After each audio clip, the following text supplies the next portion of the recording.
everyone, welcome to Bosco Campus Vision. I am Mumtaz, Assistant Professor, Don Bosco College, Kottayam. So, എല്ലാവരും സേഫായി സുഖമായിരിക്കുകയാണെന്ന് വിശ്വസിക്കുന്നു. അങ്ങനെ തന്നെ ആയിരിക്കട്ടെ. ഞാൻ ഇന്ന് നിങ്ങളുടെ മുമ്പിൽ നിൽക്കുന്നത് എൻ്റെ BA ഹിസ്റ്ററിയിലെ ഫസ്റ്റ് വീഡിയോ ലെക്ചർ പ്രസൻറ്റേഷനുമായിട്ടാണ്. സോ നമുക്ക് എല്ലാവർക്കും കവിതകൾ വളരെ ഇഷ്ടമല്ലേ? കവിതകൾ ഇഷ്ടമല്ലാത്തവരായിട്ട് ആരും തന്നെ ഉണ്ടാവില്ലല്ലോ. നമുക്ക് ഈ സെമ്മിൽ പഠിക്കാനുള്ളത് കുറേ നല്ല കവിതകളും അതിന് മേമ്പൊടിയായിട്ട് കുറച്ച് ഗ്രാമറുമാണ്. So before we moving to our lessons, let's have a look at our syllabus. So നമുക്ക് ഈ സെമ്മിൽ പഠിക്കാനുള്ളത് കവിതകളാണ്.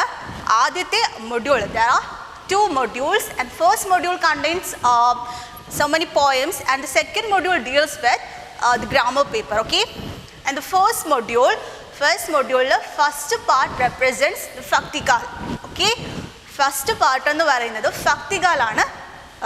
ഫക്തികാലിൽ കബീർദാസ്, തുളസീദാസ്, സൂർദാസ് എന്നീ കവികൾ എഴുതിയ കുറച്ച് ദോഹകളും പദമാണ് നമ്മൾ ഫക്തികാലിൽ പഠിക്കുന്നത്. ഓക്കെ, സോ നമ്മൾ ഫസ്റ്റ് പാർട്ടിൽ പഠിക്കുന്നത് ഹിന്ദിയിലെ ഭക്തികാലിലെ കവികളായ കബീർദാസ്, സൂർദാസ്, തുളസീദാസ് എന്നിവർ എഴുതിയ ദോഹകളും പദമാണ്. സോ നമ്മുടെ സിലബസിന് ഒരു ഇൻട്രൊഡക്ഷൻ എന്നുള്ള രീതിയിൽ ഞാൻ പറയട്ടെ. ഹിന്ദി കാവ്യത്തിനെ കുറിച്ച് ഒരു ബേസിക് അണ്ടർസ്റ്റാൻഡിങ്ങില്ലാതെ നമ്മൾ ഈ കവിതയെ പറ്റി പഠിക്കുന്നത് ശരിയല്ല. സോ നിങ്ങൾക്കൊരു അവയർനെസ്സിന് വേണ്ടിയിട്ട് ഞാൻ പറയുകയാണ്, हिंदी व्यक्तिकाल आलोचकों हिंदी काव्यधारा को आलोचकों ने 4 ऐतिहासिक चरणों में विभाजित कर देखते हैं. वो आदिकाल, व्यक्तिकाल, रीतिकाल और आधुनिक काल है. और इस व्यक्तिकाल वो विद्वानों द्वारा हिंदी काव्य साहित्य के स्वर्ण युग माना जाता है.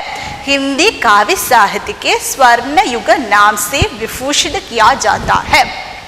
ഹിന്ദി കാവ്യ സാഹിത്യത്തിലെ സ്വർണ്ണയുഗമായിട്ടാണ് നമ്മുടെ ഭക്തികാലിനെ പണ്ഡിതന്മാർ വിശേഷിപ്പിക്കുന്നത്. ഈ ഭക്തികാലത്തിലെ പ്രധാനപ്പെട്ട കവികളാണ് കബീർദാസും തുളസീദാസും സൂർദാസും. सो ये भक्तिकाल में ऑफी 2 फेद है, वो है सगुण भक्तिधारा और निर्गुण भक्तिधारा. और इस सगुण भक्तिधारा में ईश्वर के सगुण या साकार रूप की आराधना करते थे. और इस सगुण भक्तिधारा को ऑफी 2 धाराएं थे, वो है राम भक्ति शाखा और कृष्ण भक्ति शाखा. राम भक्ति शाखा का मुख्य कवि है तुलसीदास और कृष्ण भक्ति शाखा में सूरदास है. और इधर निर्गुण भक्तिधारा के बारे में कहे तो निर्गुण भक्तिधारा में ईश्वर के निर्गुण या निराकार रूप की आराधना करते थे. इसमें भी 2 धाराएं हैं, संत भक्तिधारा और सूफी भक्तिधारा. संत भक्तिधारा के कवि है कबीरदास और सूफी में मोहम्मद जायसी. സോ ഞാൻ ഇത്രയും പറഞ്ഞത് എല്ലാവർക്കും ക്ലിയർ ആണെന്ന് വിശ്വസിക്കുന്നു. നമ്മൾ ഈ ഹിന്ദി കാവ്യധാരയായ ആദികാൽ, ഭക്തികാൽ, രീതികാൽ, ആധുനികാൽ എന്നിങ്ങനെ 4 ഡിവിഷൻസ് ഉണ്ട്. 4 ഡിവിഷൻസ് ആയിട്ടാണ് നമ്മൾ കാവ്യത്തിൻ്റെ ഇതിഹാസത്തിൽ രേഖപ്പെടുത്തിയിരിക്കുന്നത്. ഇതിൽ ഭക്തികാൽ ഏകദേശം 1375 വർഷം തൊട്ട് 1700 വർഷത്തിനിടയ്ക്കുള്ള കാലഘട്ടത്തിനെയാണ് ഭക്തികാലായിട്ട് കണക്കാക്കുന്നത്. ഓക്കെ, അപ്പം ഈ ഭക്തികാലിൽ പ്രധാനപ്പെട്ട കവികളാണ് ഈ കബീർദാസും സൂർദാസും തുളസീദാസും ഒക്കെ. ഈ ഭക്തികാലിനെ കുറിച്ച് പറയുമ്പോൾ പ്രധാനപ്പെട്ട ഒരു സംഗതി എന്ന് പറഞ്ഞാൽ ഈ ഭക്തികാലിൽ തന്നെ 2 ബ്രാഞ്ചസ് ഉണ്ട്, സഗുൺ ഭക്തിധാരായും നിർഗുൺ ഭക്തിധാരായും. സഗുൺ ഭക്തി എന്ന് പറയുമ്പം ഈശ്വരൻ്റെ രൂപത്തെ, അതായത് ഈശ്വരൻ്റെ അവതാരങ്ങളെ, ഉദാഹരണത്തിന് മഹാവിഷ്ണുവിൻ്റെ അവതാരമായ രാമനെയും കൃഷ്ണനെയും ആരാധിക്കുന്ന ഓരോ കൂട്ടരാണ്, 2 കൂട്ടർ വീതം നമ്മുടെ സഗുണ ഭക്തി ശാഖയിലുണ്ട്. ഇതിലെ രാമഭക്ത കവി എന്ന് പറയുന്നത് തുളസീദാസും കൃഷ്ണഭക്ത കവി സൂർദാസും ആണ്. ഓക്കെ, ഇനി നിർഗുൺ ഭക്തിധാരയിലേക്ക് വരുമ്പോൾ അവിടെ ഈശ്വരൻ്റെ രൂപത്തെ ആരാധിക്കുന്നില്ല, മറിച്ച് ഈശ്വരൻ്റെ ഗുണങ്ങളെയാണ് ആരാധിക്കുന്നത്. ഇതിനും 2 ബ്രാഞ്ചസ് ഉണ്ട്, അതാണ് സൂഫി ഭക്തിധാരായും സന്ത് ഭക്തിധാരായും. സന്ത് ഭക്തിധാരയിലെ പ്രമുഖനായിട്ടുള്ള കവിയാണ് കബീർദാസും സൂഫി ഭക്തിധാരയിലെ മുഹമ്മദ് ജായ്സിയുമാണ്. ഇത്രയും ക്ലിയർ ആണല്ലോ ഹിന്ദിയിലെ കാവ്യത്തിൻ്റെ കാലഘട്ടത്തിൽ നമ്മൾ പഠിച്ചത്, നമ്മൾ പറഞ്ഞത്. ഇനി നമ്മൾ പറഞ്ഞല്ലോ, നമുക്ക് കബീർദാസിൻ്റെയും സൂർദാസിൻ്റെയും തുളസീദാസിൻ്റെയും ഒക്കെ ദോഹയും പദവും ഒക്കെയാണ് പഠിക്കാനുള്ളത്. സോ എന്താണ് ദോഹ, എന്താണ് പദ്? ദോഹ ആ പദമേ ക്യാ അന്തർ ഹെ? ദോഹയും പദം തമ്മിലുള്ള വ്യത്യാസം എന്താണ്? दोहा कविता में आत्मनिहित गायन का एक रूप है जो सामान्यतः दो या चार पंक्तियों में होती है। पदवी कविता का ही एक रूप है, लेकिन यह अनुच्छेद में होती है. എന്താണ് ദോഹ എന്ന് പറയുന്നത്? ഈരടികളാണ്. പദം എന്ന് പറയുന്നത് ഒരു പാരഗ്രാഫ് അല്ലെങ്കിൽ ഒരു സ്റ്റാൻസയുടെ രൂപത്തിൽ നമുക്ക് കിട്ടുന്നതാണ് പദം എന്ന് പറയുന്നത്. സോ ഇത്രയും ക്ലിയർ ആണല്ലോ നമ്മുടെ സിലബസിൽ. ആദ്യത്തെ മൊഡ്യൂളിൽ നമുക്ക് പഠിക്കാനുള്ളത് കുറേ കവിതകളാണ്. ആൻഡ് ദ സെക്കൻഡ് മൊഡ്യൂളിൽ എന്ന് പറയുന്നത് കുറച്ച് ഗ്രാമറുമാണ്. അപ്പം ഈ മൊഡ്യൂൾ ഫസ്റ്റിലെ ആദ്യത്തെ പാർട്ട് എന്ന് പറയുന്നത് ഹിന്ദിയിൽ ഭക്തികാലത്തിലെ കവിത്രയങ്ങളുടെ കുറച്ച് ദോഹയും പദമാണ്.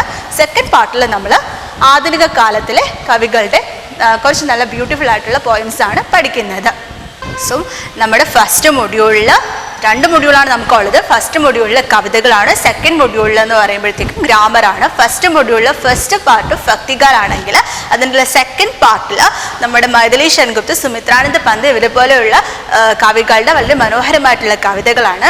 സോ ആദ്യത്തേത് സഖി വി മുത്സെ കാക്ക ജാത്തെ മൈഥിലി ശരൺഗുപ്ത, സുഖദുഃഖ സുമിത്രാനന്ദ പന്ത്, ഭിക്ഷുക് സൂര്യകാന്ത് ത്രിപാഠി നിരാല, മുർച്ചായ ഫുൽ മഹാദേവി വർമ്മ, ഉജ്ജൽ ഹാരൽ അഗ്നേയ, മച്ലി സർവേശ്വർ ദയാൽ സക്സേന, സ്ത്രീയ അനാമിക ഇവർ എഴുതിയ വളരെ ബ്യൂട്ടിഫുൾ ആയിട്ടുള്ള കുറച്ച് കവിതകളാണ് നമ്മുടെ സെക്കൻഡ് പാർട്ടിൽ വരുന്നത്.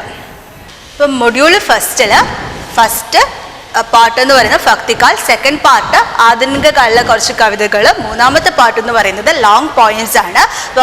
ജി ഉഡി നാഗാർജുൻ, ബൈരാഗി ആയാ ഹൈ ഗാവ് ഉദയപ്രകാശ് എന്നിങ്ങനെയുള്ള 2 ലോങ് പോയിംസ് ഫസ്റ്റ് മൊഡ്യൂളിൽ നമുക്ക് പഠിക്കാനുണ്ട്.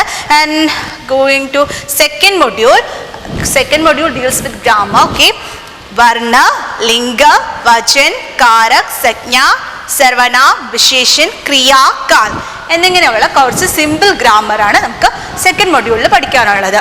സോ സിലബസ് എല്ലാവർക്കും ക്ലിയർ ആയല്ലോ? ഓക്കെ, നമ്മുടെ സിലബസിൽ നമുക്ക് ആദ്യം പഠിക്കാനുള്ള ഫസ്റ്റ് പാർട്ട് എന്ന് പറയുന്നത്, ഫസ്റ്റ് മൊഡ്യൂൾ എന്ന് പറയുന്നത് പോയിട്രി ആണ്.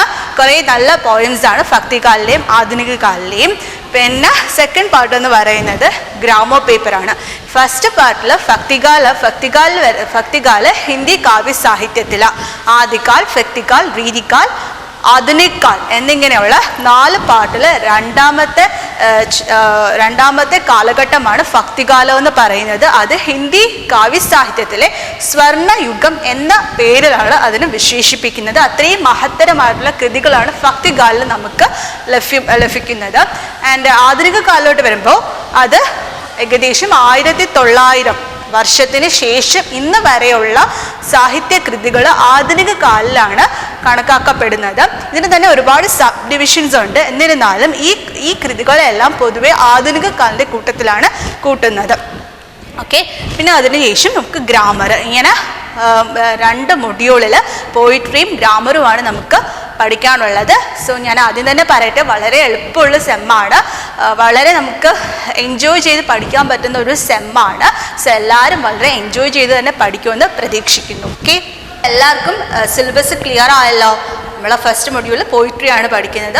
അതിനകത്ത് ഫസ്റ്റ് പാർട്ട് എന്ന് പറയുന്നത് ഭക്തികാലാണ്. അപ്പോൾ ഭക്തികാലിൽ കബീർദാസിൻ്റെയും സൂർദാസിൻ്റെയും തുളസീദാസിൻ്റെയും ദോഹകളും പദങ്ങളുമാണ് നമുക്ക് പഠിക്കാനുള്ളത്. അപ്പോൾ ഫസ്റ്റ് നമ്മൾ പഠിക്കുന്നത് കബീർദാസിൻ്റെ ദോഹയാണ്. ദോഹ എന്ന് പറഞ്ഞാൽ ഈരടികൾ, പദം എന്ന് പറഞ്ഞാൽ ഒരു സ്റ്റാൻസ പാരഗ്രാഫായിട്ട് നമുക്ക് കിട്ടുന്നതിനാണ് പദം എന്ന് പറയുന്നത്. സോ കബീർദാസ് भक्तिकाल के प्रसिद्ध निर्गुण संत एवं कवि थे. उन्होंने बाह्याडंबर, मूर्ति पूजा और धार्मिक रूढ़ियों के कट्टर विरोधी है. और कबीरदास के वाणी बीजक में संग्रहित है. इसके 3 भाग है, साकी, सगद और रमैनी. इनमें साकी कबीरदास के अनुभव का, व्यापक अनुभव का साक्ष्य है. और इसमें कबीर की भक्ति और नीति का ही प्रधानता है. और कबीर की भाषा साधुकड़ी है, वो उस समय के संत कवियों की मिश्रित भाषा है. के കബീർദാസിന് ക്ലിയർ ആയല്ലോ? കബീർദാസ് ഭക്തികാലിലെ പ്രസിദ്ധനായ സന്ത്, നിർഗുണ ഭക്തിധാരയിലെ പ്രസിദ്ധനായ സന്ത് കവിയാണ്. അദ്ദേഹത്തിൻ്റെ ഭാഷ എന്ന് പറയുന്നത് ഹിന്ദി അല്ല, സതുക്കടിയാണ്. സതുക്കടി എന്ന് പറയുന്ന ഭാഷയാണ്. ഹിന്ദി എന്ന് പറയുന്ന ഭാഷ ആ സമയത്ത് രൂപം കൊണ്ടിട്ടില്ല. സതുക്കടിയാണ് അന്ന് ഉപയോഗിച്ചിരുന്ന ഭാഷ എന്ന് പറയുന്നത്. അദ്ദേഹത്തിൻ്റെ ഗുരു രാമാനന്ദാണ്. രാമാനന്ദനെ അദ്ദേഹം തൻ്റെ ഗുരുവായിട്ട് സ്വീകരിച്ചു. രാമാനന്ദാണ് കബീർദാസിൻ്റെ ഗുരു എന്ന് പറയുന്നത്. പിന്നെ അദ്ദേഹത്തിൻ്റെ മൊഴികൾ ബീജക് എന്ന് പറയുന്ന ഒരു പുസ്തകത്തിൽ ആണ് നമുക്ക് ലഭിക്കുന്നത്. അതിൽ നിന്നുമാണ് നമുക്ക് ലഭിക്കുന്നത്. ഇതിന് 3 പാർട്ടുണ്ട്: സാക്കി, സവദ് और रमैनी. ഈ സാക്കിയാണ് നമുക്ക് പഠിക്കാൻ തന്നിരിക്കുന്നത്. കബീർദാസിൻ്റെ സാക്കിയിലെ 1 മുതൽ 5 വരെയുള്ള ദോഹകളാണ് നമ്മൾ പഠിക്കുന്നത്. അപ്പം ഈ സാക്കി എന്ന് പറയുന്നത് കബീർദാസിൻ്റെ വ്യാപകമായ അനുഭവത്തിൻ്റെ സാക്ഷ്യമാണ്, അല്ലെങ്കിൽ അനുഭവത്തിൽ നിന്നുമാണ് അദ്ദേഹം ഈ ദോഹകൾ രചിച്ചിട്ടുള്ളത്. സാക്കിയിലെ ദോഹകൾ അതിനകത്ത് ഇമ്പോർട്ടൻസ് കൊടുക്കുന്നത് ഭക്തിക്കും സാരോപദേശത്തിനുമാണ് അതിനകത്ത് കൂടുതലായിട്ടും പ്രാധാന്യം നൽകുന്നത്. ഇത്രയും ക്ലിയർ ആണല്ലോ? കബീർദാസിനെ പറ്റി എല്ലാവർക്കും ക്ലിയർ ആണല്ലോ? ഇനി നമുക്ക് കബീർദാസിൻ്റെ നമുക്ക് പഠിക്കാനുള്ള ആദ്യത്തെ ദോഹയിലേക്ക് പോകാം. ഓക്കെ. गुरु गोविंद दोऊ कड़े काके लागू पाए, बलिहारी गुरु आपने जिन गोविंद दियो बधाई. ഇതെന്ന് പറയുന്നത് ഞാൻ പറഞ്ഞല്ലോ സതുക്കടി ഭാഷയാണ്, ഹിന്ദി അല്ല. അപ്പം ഇതിനകത്ത് പറയുന്നത് कबीरदास ने अनेक दोहों में अपने गुरु की महिमा का वर्णन किया है. कबीरदास के अनुसार गुरु की महिमा अनंत और अपार है. और इस दोहे में वह कहता है, गुरु गोविंद दोऊ कड़े. गुरु और गोविंद दोनों एक मेरे सामने खड़े हैं. सो काके लागू पाए, पहले किसके पैरों में मैं पड़ूं. ഗുരുവും ഗോവിന്ദും ഒരേ സമയത്ത് എൻ്റെ മുന്നിൽ വന്ന് നിൽക്കുകയാണ്. അപ്പം ഞാൻ ആദ്യം ആരുടെ പാദവന്ദനം ചെയ്യും? ബലിഹാരി ഗുരു ആപ്നെ जिन गोविंद दियो बधाई. बलिहारी गुरु आपने. कबीरदास एक क्षण में सोच विचार में पड़ जाता है कि किसके पैरों में मैं पहले पड़ूं. और आके वो बता गया कि वो गुरु के पादवंदन और गुरु के पैरों पर वो पहले पढ़ो, क्योंकि जिन गोविंद दियो बता, जिन्होंने मुझे गोविंद को बता दिया है. അദ്ദേഹമാണ് എനിക്ക് ഈശ്വരനെ കാണിച്ചു തന്നത്. ഗുരുവും ഗോവിന്ദൻ ഈശ്വരൻ, ഗുരുവും ഈശ്വരനും ഒരേ സമയം എൻ്റെ മുന്നിൽ വന്ന് നിൽക്കുകയാണെങ്കിൽ ഞാൻ ആദ്യം എൻ്റെ ഗുരുവിൻ്റെ പാദത്തെ ആയിരിക്കും വന്ദിക്കുന്നത്. കാരണം അദ്ദേഹത്തിലൂടെയാണ് ഞാൻ ഈശ്വരനെ അറിഞ്ഞത്. അദ്ദേഹമാണ് എനിക്ക് ഈശ്വരനെ കാണിച്ചു തന്നത്. സോ കബീർദാസിൻ്റെ ഈ ദോഹയിൽ ഗുരു മഹിമയാണ് കാണിക്കുന്നത്. തൻ്റെ ഗുരുവിൻ്റെ മഹത്വമാണ് കബീർദാസ് ഈ ദോഹയിലൂടെ എക്സ്പ്ലെയിൻ ചെയ്യുന്നത്. കാരണം അദ്ദേഹം ഗുരുവിനെ അറിഞ്ഞത് ഈശ്വരനിലൂടെയാണ്. ഇസീലിയെ വോ ഗുരു കോ ഈശ്വർ കാ ഹി ഊച്ചാ സ്ഥാൻ പ്രദാൻ കിയാ ഹൈ. ഈശ്വരനിലും മുകളിലുള്ള സ്ഥാനമാണ് അദ്ദേഹം തൻ്റെ ഗുരുവിന് നൽകിയിരിക്കുന്നത്. ഓക്കെ, നിങ്ങൾക്ക് ക്ലിയർ ആയോ? നിങ്ങൾക്ക് ഫസ്റ്റ് ദോഹ ക്ലിയർ ആയല്ലോ?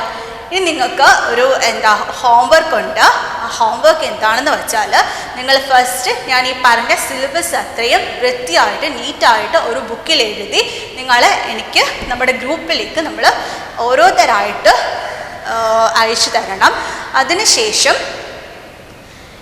ഞാൻ ഈ പറഞ്ഞ ദോഹെ വായിച്ചുകൊണ്ട് അതിൻ്റെ മീനിങ് ഒരു വോയിസ് ക്ലിപ്പായിട്ട് നമ്മുടെ ഗ്രൂപ്പിൽ എല്ലാവരും ഇടണം.